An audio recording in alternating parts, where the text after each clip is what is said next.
बिस्मिल्लाहिर्रहमानिर्रहीम, अस्सलाम वालेकुम नाज़रीन। दुनिया न्यूज़ पर आप देख रहे हैं प्रोग्राम नुक्ता नज़र। मैं हूं आपका मेज़बान मोहम्मद अजमल जामी। प्रोग्राम में शरीक गुफ्तगू होंगे जनाब मुजीब रहमान शामी साहब। शामी साहब, अमरीकी तारीख़ के दिलचस्प तरीन इंतखाबात आज हो रहे हैं बल्कि, और ये 59वें अमरीकी सदारती इंतखाब हैं। इंतखाबी दिन से पहले बैलेट के ज़रिए, जो डाक बैलेट होती है उसके ज़रिए 10 करोड़ से ज़ायद अफराद ऐसे अमरीकी जो हक़ राय दही का इस्तेमाल कर चुके हैं। जो बाइडन बामुकाबला अमरीकी सदर डोनाल्ड ट्रंप, अब तक के जितने भी अवामी जायज़े हैं वो ये बता रहे हैं कि बाइडन प्रॉबेबली इस इलेक्शन को जीत जाएंगे, माँ सिवाय एक ऐसे पोलस्टर के जिसका नाम ट्रफलगलर है।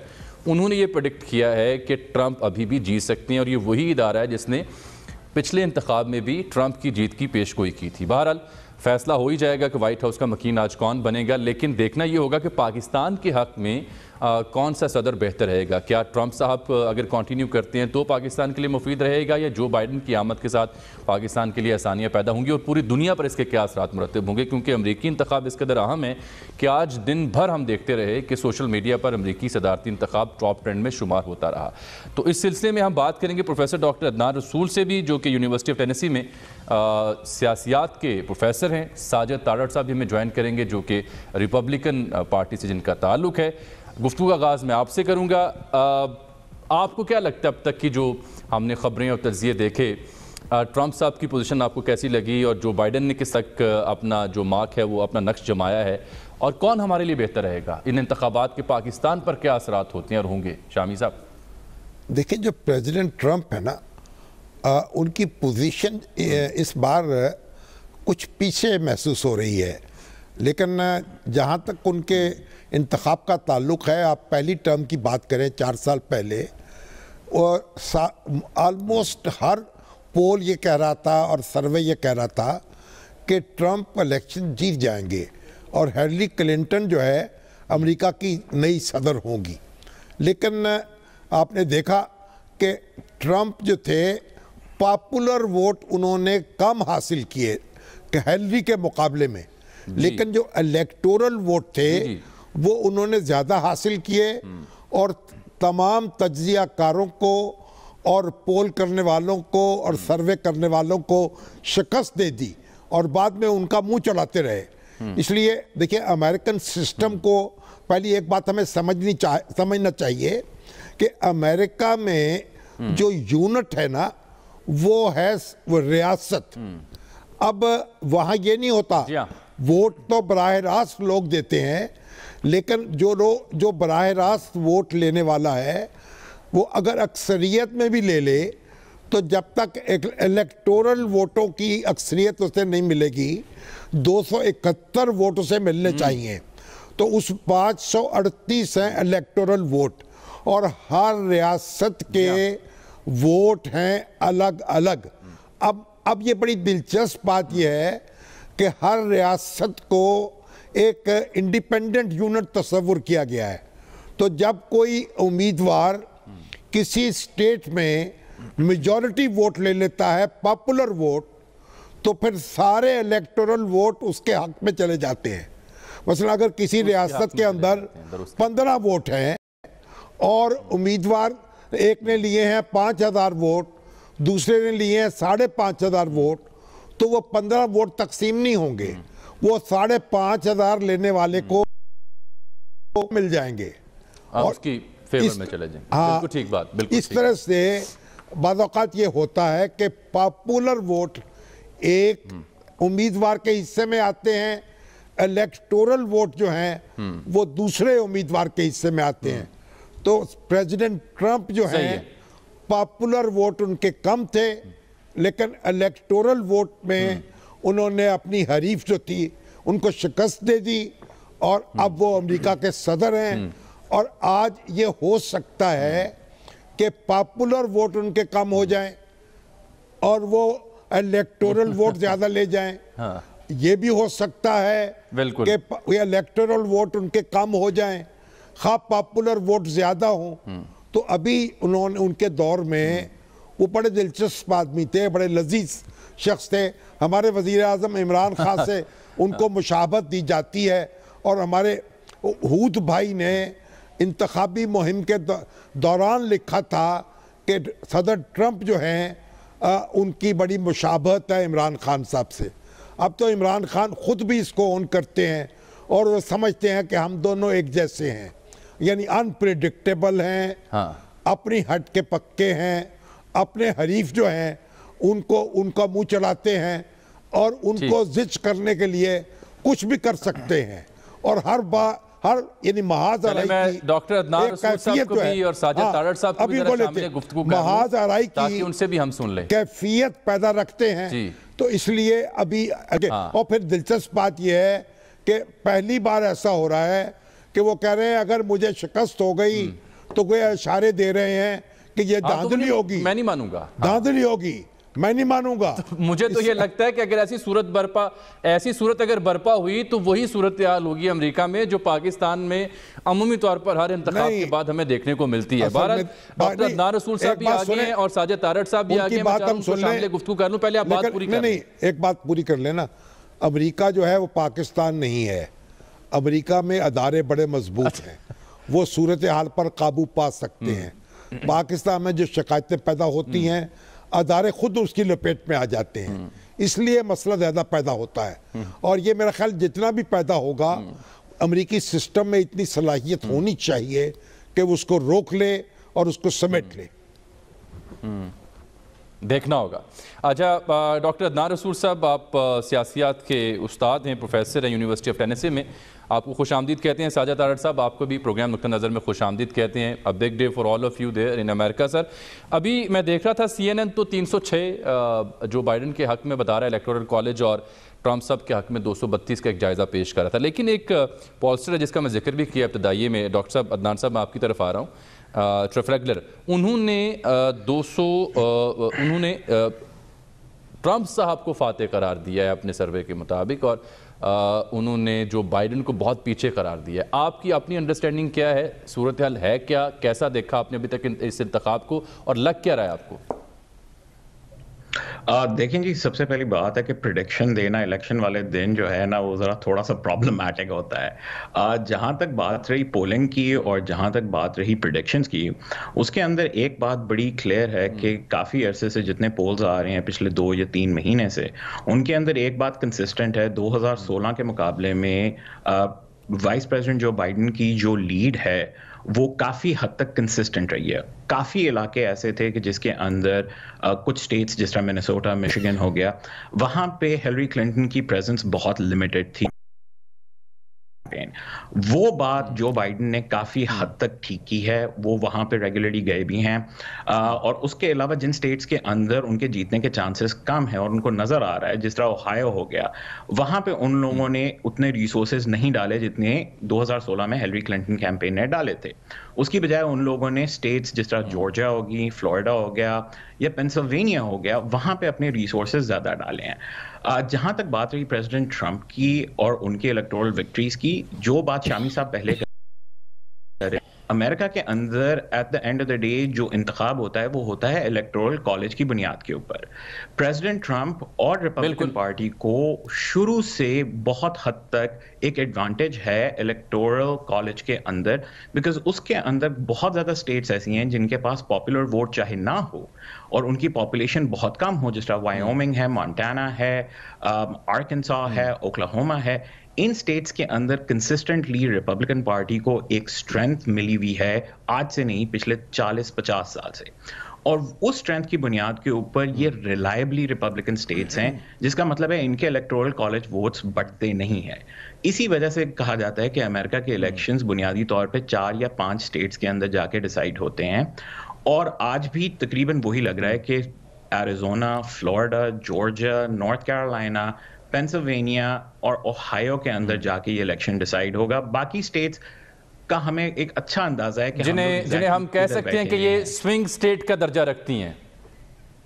एग्जैक्टली जी, ये स्विंग स्टेट्स हम लोग कंसिडर करते हैं। उसके अंदर फर्क सिर्फ इतना है कि पिछली बार के मुकाबले के अंदर इस दफा जो बाइडन की कैंपेन ने एरिजोना जैसी स्टेट को, मिशिगन जैसी स्टेट को, पेंसिल्वेनिया जैसी स्टेट को और नॉर्थ कैरोलिना और जॉर्जिया जैसी स्टेट को स्विंग स्टेट बना दिया है, जो कि आज से पहले नहीं थी। इवन टेक्सास के बारे में कहा जा रहा है कि वो इस वक्त एक स्विंग स्टेट का दर्जा रखती है, जो आज से 4 या 5 साल पहले सोचना तकरीबन नामुमकिन था। ठीक, साजिद तारड़ साहब, क्यों लगता है आपकी जमात को और आपकी इस कैंपेन में क्या खास ऐसी बात हुई कि आपको लगता है एक बार फिर ट्रंप जो है वो दुनिया को सरप्राइज देंगे? एक तो थोड़ी ऑडियो इंप्रूव कीजिएगा, लेकिन अगर आप मुझे सुन पा रहे हैं तो मैं ये बताना चाहूंगा, सबसे पहले तो शुक्रिया आपका शामी साहब का, बड़ा वाज़ेह सुन पा रहे हैं क्लियरली जी। आपकी आवाज देखने वालों, मैं आपकी आवाज गूंज रही है जनाब तारड़ साहब।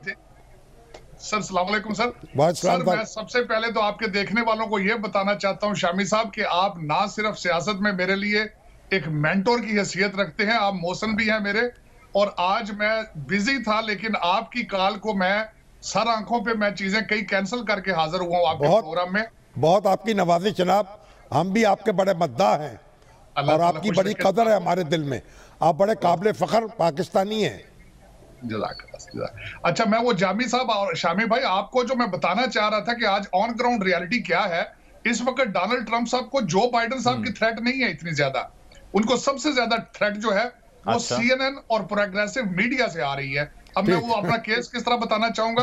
डोनाल्ड ट्रंप साहब ने अगले दिन एक स्पीच में भी कहा उन्होंने कि मुझे 96% एंटी ट्रंप मीडिया कवरेज मिल रही है एक, और यहां तक हद बढ़ी उसकी कि हंटर बाइडेन की करप्शन की जब स्टोरियां निकली आज से हफ्ता 10 दिन पहले, तो फेसबुक और ट्विटर ने उसको ब्लॉक कर दिया। उनको हमारे रिपब्लिकन जो सेनेटर कांग्रेसमैन, उनको कैपिटल हिल पे उनकी हियरिंग करनी पड़ गई कि यहाँ पे फर्स्ट अमेंडमेंट हमारा राइट्स जो है, right of speech, freedom of speech, वो अंडर थ्रेट है। तो इस वक्त डोनाल्ड ट्रंप साहब को जो बाइडेन नहीं हरा सकते, इनको CNN जो कि 2016 से जर्नलिज्म छोड़ के सियासत में आ चुका है। और मेरी एक आखिरी पॉइंट होगा, ये सारे तज्जियाकार जो है नंबर्स बता रहे हैं, ये 2016 में भी बता रहे थे। मेरी एक गुजारिश ये जरूर होगी कि अगर इनके पास इनको विक्ट्री जो बाइडेन की क्लियर नजर आ रही है, तो फिर सारा मुल्क जो है बोर्डेड अप हो रहा है, खासकर डेमोक्रेट गवर्नर और डेमोक्रेट मेयर, वो लॉकडाउन करके बैठे हैं, पुलिस को बुला के बैठे हैं, और इनडायरेक्टली ब्लैक लाइव मैटर और अंतीफा जो कि 1 साल से एक्सरसाइज कर रहे हैं अमेरिका को तोड़ने की, लूट मार की, दंगा मुश्ती की, वो उनको रिहर्सल कराई गई है। ब्लैक लाइव मैटर का अभी खबर आई है कि वो बड़े महीनों से इलेक्शन डे वाले दिन हंगामा आराई और लूट मार की तैयारियां कर रहे हैं। हारा हुआ, मेरा ये क्वेश्चन मार्क होगा कि हारा हुआ जो कैंडिडेट होता है वही इस तरह के काम करता है, जीता कैंडिडेट कभी भी हंगामा नहीं करता। नूरा कुश्ती का शोर हमेशा हारने वालों के कैंप से आता है। तो मेरा ये क्वेश्चन मार्क है कि आज Washington DC, New York, Los Angeles, San Francisco, ये सारे डेमोक्रेट और सोशलिस्ट यहाँ पे गवर्नर हैं, तो वो लॉकडाउन करके पुलिस बुला के बोर्डेड अप करके चीजें क्यों बैठे हैं? अमेरिका आज सारा बंद पड़ा है, यहाँ पे बिल्कुल तैयारी की जा चुकी है लूट मार की, आग लगाने की और सारी चीजें। तो ये असल में ये वजह ये है शामी साहब, इनके पास ना मैंडेट है डेमोक्रेट पार्टी के पास, ना पर्सनैलिटीज है। पर्सनैलिटी 47 साल का थका हुआ सियासतदान है और कोविड पे सियासत की जा रही है। इसको सियासत नहीं कहा जा सकता। कोविड, अब मैं कोविड को एक्सप्लेन करना चाहूंगा, वुहान से कोविड निकला है। ठीक है, मैं आपके पास दोबारा तारड़ साहब दोबारा मैं आपके पास आता हूं। नाज़रीन को ये वाज़ेह करता चलूं कि जिन नशरियाती इदारों का जिक्र तारड़ साहब कर रहे थे, क्योंकि उनका ताल्लुक रिपब्लिकन पार्टी से है, तो उन्होंने अपनी ज़ाती राय का इजहार किया है। हमारे इदारे का उससे मुत्तफिक होना ज़रूरी नहीं है। शामी साहब, आपने गुफ्तगू सुनी और यही हम ट्रंप साहब के यहाँ से भी सुन रहे हैं ऐसी बातें, तो आपको नहीं लगता कि पाकिस्तानी सियासत का जो तर्ज अमल है या उसके जो रंग ढंग हैं, अब वो अमरीकी सियासत में खुल के नज़र आ रहे हैं? दंगा मुश्ती, नूरा कुश्ती, हंगामे, तोड़ फोड़, इलेक्शन नहीं मानूंगा, और फलां जो इदारा है वो हमारे खिलाफ है, और फलां जो नशरियाती ब्रॉडकास्टर्स हैं वो हमारे खिलाफ है। तो ये मुझे तो नॉस्टैल्जिया सा हो रहा है 2018 और से ऑनवर्ड जो पाकिस्तान के साथ हुआ, पाकिस्तान में जिस तरह से सियासत हुई है, तो मुझे लग रहा है जैसे उसकी झलक एक नजर आ रही है। फिर मैं जाता हूं डॉक्टर साहब के पास, पहले आपको भी यही शिकायत जानना चाहूंगा। PTI को भी यही शिकायत रही है कि हमारे बड़ा बुरा प्रेस में मिल रहा है पाकिस्तान में। बहरहाल उनका अपना नुक्ता नजर है, और ये बात तो दुरुस्त है ना कि मीडिया से उनकी बनी नहीं है और मुसलसल खटपट जारी रही है। यानी ट्रंप साहब का पूरा दौर जो है मीडिया के साथ उनके ताल्लुकात अच्छे नहीं रहे। तो इस लिहाज से तो अगर उनके जो ग्रीवेंसेस हैं वो हमें सुनने चाहिए, वो अपनी अहमियत रखते हैं। अच्छा डॉक्टर साहब, ये बताइएगा, अगर बाइडेन साहब जीतते हैं तो उसके असरात क्या मुरतब होंगे पूरी दुनिया पर, बिलखुसूस पाकिस्तान के साथ जो ताल्लुकात हैं, अफगानिस्तान से फौजों की वापसी है, पाकिस्तान को क्या एंटिसिपेट करना चाहिए अगर बाइडेन जीतते हैं बिलफर्ज? लेकिन जी पहली बात यह है कि अगर बाइडेन कैंपेन जीती है शिफ्ट्स आने की तवक्को है। सबसे पहली बात जहाँ पे सबसे मेजर शिफ्ट आएगा वो ये आएगा कि चाइना के साथ जो अमेरिका की ट्रेड वॉर चली हुई है उसके अंदर एक सिग्निफिकेंट किस्म की चेंज आएगी। उसके अलावा अमेरिका ने पिछले 4 साल के अंदर अपने एलाइज जो यूरोप के अंदर हैं, यूरोपियन यूनियन है और नेटो एलाइज हैं, उनके साथ किसी हद तक अलहदगी का एक रास्ता लिया हुआ है। पाकिस्तान के लिहाज से स्पेसिफिकली पाकिस्तान के मामले में कोई खास चेंज नहीं आएगी और उसकी वजह यह है कि हम लोगों की एक मिसकंसेप्शन है पाकिस्तान के अंदर कि अमेरिकन फॉरेन पॉलिसी प्रेसिडेंट चलाता है। अमेरिकन फॉरेन पॉलिसी एक बहुत कंसिस्टेंट चीज है, वो आज से नहीं चल रही है, वो साल हर साल से चल रही है। बिकॉज इसकी एक बहुत बड़ी एग्जाम्पल देखिए, अफगानिस्तान के अंदर इन्वेजन प्रेसिडेंट बुश के जमाने में हुई, उस इन्वेजन को कंटिन्यू प्रेसिडेंट ओबामा ने भी 8 साल रखा था और फिर प्रेसिडेंट ट्रंप ने भी पिछले 4 साल से अमेरिकन फौजों को इराक में भी और अफगानिस्तान में रखा है। हाँ, ये फर्क पड़ा है कि 2014 के बाद से किसी हद तक एक ये धुन पकड़ी गई थी कि जी निगोशिएट करना शुरू करें तालिबान के साथ और किसी हद तक बैठ के कोई सोल्यूशन निकालने की कोशिश की जाए। और वो निगोशिएशंस 2016 के इलेक्शन से पहले हमें इतना पता है कि पसे पर्दा चल रही थी। मॉरिशस के अंदर, सेशल्स के अंदर छुप छुप के मीटिंग्स हो रही थी। वो खुल के मीटिंग्स कतर के अंदर जब होनी शुरू हुई थी तो वो भी 2016 से पहले की बात है। जहां तक बात रही पाकिस्तान के साथ डील करने की, तो बाइडेन एडमिनिस्ट्रेशन का भी जो बेसिक बयानिया होगा वो तकरीबन वही होगा जो कि ट्रंप एडमिनिस्ट्रेशन का था। फर्क सिर्फ इतना सा होगा कि उसकी डीलिंग के अंदर एक पर्सनल टच नहीं होगा, वो एक इंतहाई प्रोफेशनल ट्रांजैक्शनल रिलेशनशिप होगी जिस तरह के प्रेसिडेंट ओबामा के जमाने में थी, रादर देन जो कि प्रेसिडेंट ट्रंप के जमाने में कि जिसके अंदर वो अपनी एक पर्सनालिटी को इस्तेमाल करना पसंद करते हैं, पर्सनल रिलेशनशिप्स बना के चलना पसंद करते हैं। एक वो शिफ्ट आएगा, उसके अलावा कोई सिग्निफिकेंट चेंज आना एक मिसकंसेप्शन है, क्योंकि अमेरिकन फॉरेन पॉलिसी आज नहीं 200 साल से चल रही है और बड़ी कंसिस्टेंट फॉरेन पॉलिसी है ग्लोबली। चाइना के साथ हाँ, वहां पे एक जेन्युइन चेंज आने की जरूरत है और वो चेंज आएगा क्योंकि प्रेसिडेंट ट्रंप ने जो अप्रोच ली है चाइना के साथ, वाइस प्रेसिडेंट बाइडेन उसके बहुत सख्त खिलाफ हैं और उन्होंने ये बात बार बार रिपीट भी की है, अपने मैनिफेस्टो में भी लिखी हुई है और उसके ऊपर उन्होंने काफी प्लान भी अनाउंस किए हैं। तो अगर अमेरिका की फॉरेन पॉलिसी किसी हद तक यूरोपियन यूनियन के साथ आएगा, बाकी दुनिया के साथ चेंज कोई इतना सिग्निफिकेंट नहीं आएगा। ठीक। अच्छा साजिद तारिर साहब, पाकिस्तान पर क्या असरात होंगे अगर आपकी पार्टी दोबारा जीतती है? तो जो खान साहब से ताल्लुक है ट्रंप साहब का बड़ा मिसाली, वो किस हद तक आगे बढ़ेगा? एक तो इस नुक्ते पे बात कीजिएगा। दूसरा, ये क्यों कहा जा रहा है कि नतायज अगर हक में ना आए तो कोई फड्डा हो सकता है या नतायज मानने से इनकार किया जा सकता है, ये भी वाजे कीजिएगा। मैं सर सबसे पहले तो थोड़ा सा रीबट करूंगा। मैं वाकई मानता हूं चेंज आएगी चाइना पॉलिसी में, क्योंकि उन्होंने $1.5 बिलियन बनाया वहां से, जो बाइडेन साहब के लड़के ने वहां से करप्शन की है। और चेंज आएगी रशिया रिलेशनशिप में भी, क्योंकि मॉस्को की जो मेयर है उनकी बीवी से भी $3.5 मिलियन लिया उन्होंने, यूक्रेन के पेरोल पे थे। चेंज तो आएगी, वाकई फॉरेन पॉलिसी की चेंज आएगी। अमेरिका को चाइना के हाथों बेच दिया जाएगा। इस दफा बैलेट पर है मेड इन अमेरिका और मेड इन चाइना। अब मैं बताना चाहूंगा, आपने पूछा पाकिस्तान के हवाले से, मैं ये सिर्फ सवाल करना चाहूंगा। सबसे पहले तो ये मेरा क्वेश्चन मार्क है, आप पाकिस्तान की फॉरेन पॉलिसी से मुतमिन हैं? मैं नहीं हूं। अब मैं उस पर दूसरा ये बताना चाहूंगा कि पाकिस्तान के हवाले से बराक ओबामा और जो बाइडेन जो कि टीम थी, सबसे ज्यादा इन्होंने अटैक किए, ड्रोन अटैक, और सबसे ज्यादा इन्होंने सिविलियन मारे। और मैं यहां पे करेक्शन करना चाहूंगा, आजकल तो मोदी साहब बिलियंस डॉलर स्पेंड कर रहे हैं अमेरिका पे, यहां कश्मीर पे इन्फ्लुएंस बाय करने के लिए, लेकिन सबसे पहले जो टाइटल उनको पार्टनरशिप का दिया था वो बराक हुसैन ओबामा साहब ने दिया था। मैं और दूसरी बात ये कहूंगा, हमेशा ये चीजें की जाती हैं, पाकिस्तान के लिए क्या होगा, मुसलमानों के लिए क्या होगा, इजराइल इतना फेवरेट क्यों है? एक बात तो ये है कि इजराइल की अनकंडीशनल सपोर्ट ऑलमोस्ट अमेरिका के फॉरेन पॉलिसी का हिस्सा है। दूसरा, यहाँ पे जो इजराइल की लॉबी है, इट इज नंबर 1। दूसरी, इस वक्त सबसे स्ट्रॉन्ग लॉबी वॉशिंगटन डीसी में इंडिया की है। हम पाकिस्तानी और मुसलमान कहां खड़े हैं उसमें, ये कोई ढकी छुपी बात नहीं है।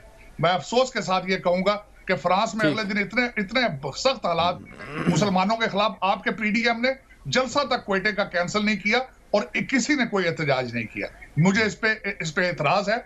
और दूसरा मैं कहूंगा, जो बाइडेन साहब अगर खुदा न खास्ता जीत जाते हैं, उनकी ज़हनी और उनकी फिजिकल हालात ये हैं, उन्हें होश नहीं है इस बात का कि वो सीरियस हैं कि प्रेसिडेंशियल इलेक्शन लड़ रहे हैं। उन्हें ये नहीं पता कि वो आइदर किस स्टेट में खड़े हैं, उन्हें ये नहीं पता कि उनके ग्रैंड किड्स कितने हैं।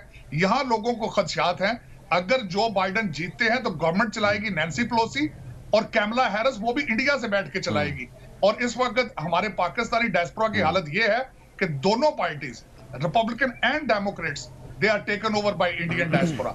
हालात ये है, इस साइड पे कमला हैरिस है। ये फरमाइएगा, आखिरी नुक्ता जो मैंने आपसे सवाल पूछा था कि नताइज ना मानने वाली बात क्यों की जा रही है, उस सूरत में क्या रद्द-ए-अमल या हिकमत अमली होगी रिपब्लिकन की? ट्रंप सब क्या चाहते हैं?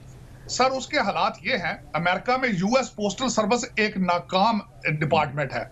ये मुसलसल खसारे में जाता है, मुसलसल करप्शन का हिस्सा है। इसकी वजह से फेडेक्स और यूपीएस सक्सेसफुल है। और अमेरिकन प्रेसिडेंट हिस्ट्री में मौजूद है कि यहाँ पे मेल इन फ्रॉड होता है, मेल इन मिस हैंडल किए जाते हैं वोट्स, और इसको एक खास कर एक टर्मिनोलॉजी अमेरिकन पॉलिटिक्स में कहा जाता है हार्वेस्टिंग। ये पोल इकट्ठे करके एक चर्च में बैठ के 4-4 हजार वोट एक ही बंदा भर के जाके मेल कर देता है। लेकिन ये कोई तारड़ साहब पहली बार तो नहीं ना हो रही पोस्टल बैलेटिंग? ये तो हर दौर में होती रही, बल्कि अब तो रिकॉर्ड 10 करोड़ से ज्यादा वोट बैलेट हुए हैं।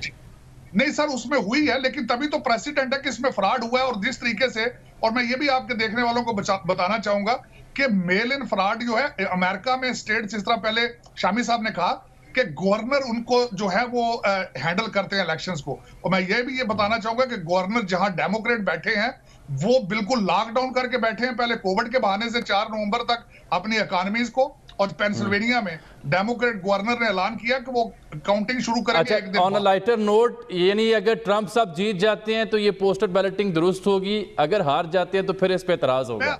नहीं, मैं आपको आज एक बता देता हूं, डोनाल्ड ट्रंप साहब ने जीतना है स्वीप करके, इलेक्टोरल कॉलेज के जरिए जीतेंगे। ये जो रिटेल, ये छोटे छोटे देखेंगे आज शाम को आपको। उसकी वजह है, मैं कहता हूं हमेशा, जाने ना जाने गुल ही ना जाने, बाग तो सारा जाने है। लोग देख रहे हैं जिस तरह की रैलीज हैं, लोग देख रहे हैं 3.4% अनएम्प्लॉयमेंट रेट जो उन्होंने प्री कोविड, 33.1% जीडीपी ग्रोथ। लोग अंधे थोड़ी की जामी साहब, यह अमेरिका है, ये पतों की थोड़ी की।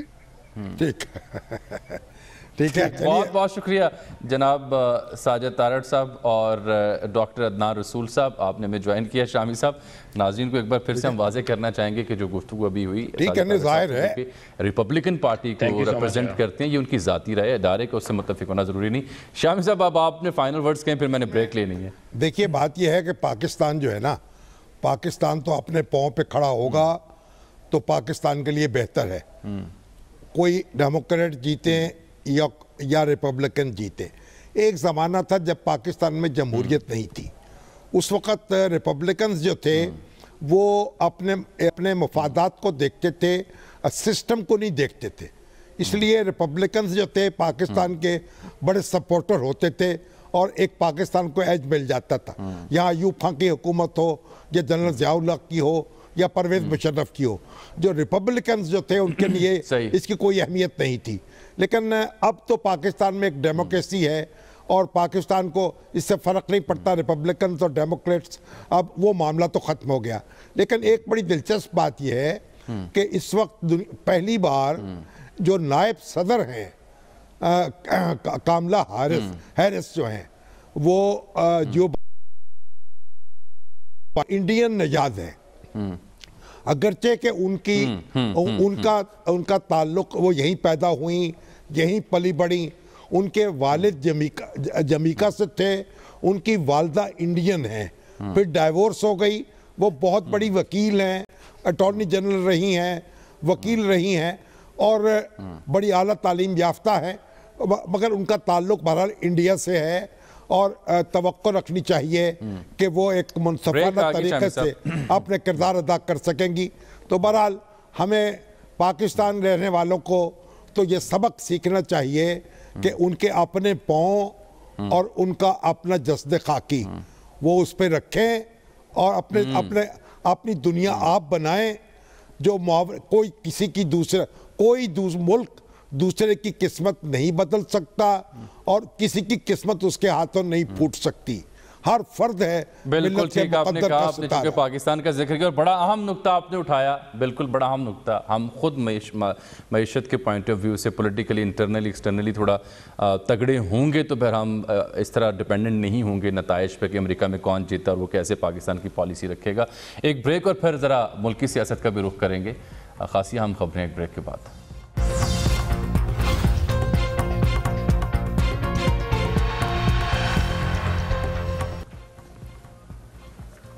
मुल्क की सियासत पे बात करेंगे इस चंक में, लेकिन इससे पहले जो अमरीकी इंतखाबात पर बात हो रही थी और साजिद तारड़ साहब जो रिपब्लिकन पार्टी की नुमाइंदगी करते हैं, जिस तरह से वो जो बाइडन साहब पर इल्ज़ामात लगा रहे थे करप्शन के और नशरियाती इदारों के नाम ले रहे थे, हम बार बार वाज़ेह करना चाह रहे हैं कि ये उनकी ज़ाती राय थी, हमारे इदारे से उसका मुत्तफ़िक होना ज़रूरी नहीं है, ये याद दिलाने के लिए। शामी साहब, फिरदौस आशिक अवान साहिबा की वापसी हुई है एक बार फिर, और अब की बार पंजाब सरकार की में खुसूसी बराए इत्तलात होंगी। फयाजुल हसन चौहान साहब की दूसरी बार इसी वजारत से छुट्टी हुई, 2 और वज़रा का कलमदान भी उनसे वापस लिया गया है। ये क्या हुआ है सर सब कुछ, और कैसे हुआ यकायक? फयाजुल हसन चौहान साहब की तो बड़ी तारीफ़ कर रहे थे प्राइम मिनिस्टर चंद दिन पहले तक। असल में अब आप ये देखिए कि वो कहीं गुफ्तगू कर रहे थे अखबार नवीसों से, तो उनसे जब पूछा गया उनको कुछ पता नहीं था कि उनका कलमदान तब्दील हो गया है। यानी ये जो कल्चर है पीटीआई का, जरा इस पर भी गौर फरमा ले कि यानी आप अगर कलमदान तब्दील करना है, किसी शख्स को बुलाइए, उसको इत्तला दीजिए कि आपका कलमदान तब्दील हो रहा है, लेकिन एक मार्शल लॉ ऑर्डर की तरह से उनका कलमदान वापस ले लिया गया। अब दिलचस्प बात यह है कि पहले तो वो कॉलोनीज का महकमा था उनके पास, तो वो कॉलोनीज जो है जो अब जेल खाना जात का भी मिल गया, अब उनको जेल खाना जात का वजीर भी बना दिया गया। जब से वो जेल के वजीर बने हैं ना, तो उनकी ज़रा टौर टप्पा थोड़ा सा उसमें कुछ इजाफा हो गया। समझा ये जा रहा है कि नहीं आती उन्होंने हमजा शहबाज और शहबाज साहब के मामले में जो सहूलियात हैं वो क्या हैं कि किस तरह उन्हें रखा जा रहा है, वो तफसीलात मांग ली उन्होंने कि आइन और कानून के मुताबिक आम शहरी की तरह सलूक किया जाएगा। तो ये तासुर ये जाएगा इससे कि दादा वो मुकर्रर हो गए हैं जेल के, और अब वो कैदियों के साथ वज़ीर आज़म की ख्वाहिश के मुताबिक सलूक करेंगे। अगरचे के कैदी जो हैं उनके जो पाकिस्तान का कानून है और जेल मैनुअल है उसके मुताबिक उनसे सलूक होता है, और वो सारी सहूलतें तय हैं जो किसी कैदी को बेटर क्लास को मिलनी चाहिए, जो सी क्लास को मिलनी चाहिए, उससे को अलग हटके वही सहूलत है जो अदालत दे देती है। बहरहाल अब देखते हैं कि वो अपने जेल में उनके क्या असरात मरतब होते हैं, लेकिन जहाँ तक डॉक्टर फिरदौस आशिक अवान साहबा का ताल्लुक़ है, उनकी अब देखिए हमारी जो टीवी स्क्रीनें थी वो उदास हो गई थी उनके बगैर, क्योंकि वो माशाल्लाह बहुत उदास थी, मुसलसल जो है वो टीवी में बैठती थी, उनकी गुफ्तगू होती थी, फिर उनको किसी की नज़र लग गई और उनकी जगह शिबली साहब आ गए। अब शिबली तो बाकायदा क्योंकि सेनेटर हैं, मुंतखब नुमाइंदे हैं, तो अपने कर्रो फर से एक सच धज के साथ वो बैठते हैं और बातें करते हैं। अब फिरदौस आशिक अवान बेचारी इलेक्शन हार गई थी, पर अब उनको सूबे में पंजाब जो है जहाँ बहुत सबसे बड़ा सूबा है, वहाँ बड़ी यानी वफाकी हुकूमत के मुकाबले में कुछ इख्तियारात तो उनके कम हुए होंगे, लेकिन कोई टॉट टप्पा उनका जो है उसमें कोई ख़ास कमी नहीं आएगी। तो भी हम उनको खुशामदीद कहते हैं, आइए बिस्मिल्लाह जी आया। वो आपने फरमाया ना कि उनको पहले विफाक में नज़र लग गई, तो चलें वो नज़र तो अब उतर गई, अब भी नज़र से ही शायद यहाँ तक पहुँची हूँ, यानी अब भी नज़र का इंतखाब ही ठहरा ना उन पे आके। अल्लाह ना करे, तो वो अल्लाह ना करे यहाँ भी किसी की नज़र लगे, फिर पता नहीं कहाँ जाना पड़ेगा। हाँ, केपीके में भेज दिया जाएगा उनको। आज तो फवाद चौधरी साहब की भी बड़ी अहम मुलाकात हुई है प्राइम मिनिस्टर इमरान खान साहब से, और उस हवाले से भी इस्लामाबाद शहर में काफ़ी चहमगोई हैं कि शायद उन्हें कोई नई और अहम जिम्मेदारियां मिल सकती हैं। अलबत्ता हतमी तौर पर इस बारे में हम कुछ नहीं कह सकते। ये भी हो सकता है ना बड़ी अहम थी कि उनकी सरजनश हुई हो, उन्होंने जो गुफ्तगू की है और मोदी साहब उसको भी इस्तेमाल कर रहे हैं। फिर याद सादिक साहब का भी कुछ थोड़ा सा उन्होंने एहतियात के साथ उनके बारे में बात की है। तो जो फवाद चौधरी साहब है ना, वो तो माशाल्लाह वो एक वो कहते हैं फ़कीह है मसलहत भी से वो रिंदे बादा खार अच्छा, जो जिसके मुंह से सच निकलता रहता है। तो बहरहाल फवाद चौधरी साहब भी हमारे दोस्त हैं, अल्लाह ताला उनको भी महफूज रखे और उनकी जिम्मेदारियों में इजाफा हो जाए, तो क्या हर्ज है उसमें। ठीक शाम साहब, सोचना चाहिए सीनियर सहाफ़ी सऊद साहिर साहब आज चल बसे हैं। एक अहद था, इस्लामाबाद, एक नाम था पाकिस्तान की सहाफ़त में। इस्लामाबाद से इनका ताल्लुक, यानी इस्लामाबाद में रहते थे, ताल्लुक तो यूँ था सहारनपुर के रहने वाले थे और सहारनपुर से हिजरत करके यहाँ आए। तो आप देखिए कि जैसे सहारनपुर के आम मशहूर हैं, लेकिन जब से उनसे मुलाकात हुई तो आमों का मज़ा भूल गया। वो इतने दिलचस्प शख्स थे और इतने धड़ल्ले के अखबार नवीस थे, जहाँ बैठते छा जाते और किसी को चू नहीं करने देते थे और बड़े बड़े हुक्मरानों से टकरा गए। भुट्टो दौर में मेरी उनकी रफाकत रही, वो ज़िंदगी के हफ्ते ज़िंदगी में कि उसके रुकने यकीन थे, सिलसिला था उनके साथ, कुछ देर अरसा से अलील थे। यकीन कीजिए कि वो बेखौफ शख्स थे, बेखौफ, निडर, और कोई लालच हवस बेनियाज इससे। वो जो किसी शायर ने कहा है ना कि मुफाहमत न सिखा जबरे नारवा से मुझे, मैं सर बकफ हूँ लड़ा दे किसी बला से मुझे। तो ऐसे लोग, अल्लाह ताला सर उनके ऐसे दर्जात बुलंद करे, बेबाक लोग कहाँ, अहले कलम हम कहाँ ढूंढेंगे। वर्किंग जर्नलिस्ट थे, अपने बच्चों की बड़ी अच्छी तरबियत की, उन्हें आला तालीम दिलवाई। एक अफवाज पाकिस्तान में उन्होंने सर्विस खिदमत अंजाम दी, दूसरे जर्नलिज्म में आए। अहमद फारूक और उमर फारूक, एक बेटी थी, अल्लाह ताला उनकी खबर जो है उसको मुनव्वर कर दे। अल्लाह ताला सऊद साहिर साहब के दर्जात, आमीन, उनके दर्जात बुलंद फरमाए। अभी नाज़रीन यहाँ प्रोग्राम में वक्त हुआ चाहता है एक मुख्तसर ब्रेक का, आप हमारे साथ रहिएगा।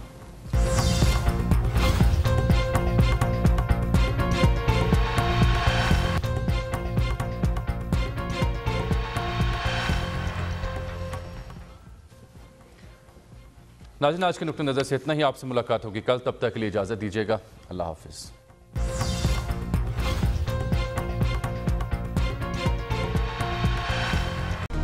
Hi, it's Sayyeda Shanaz here. Thank you for watching Dunia News. For more videos and updates, don't forget to click the subscribe button. Keep watching Dunia News.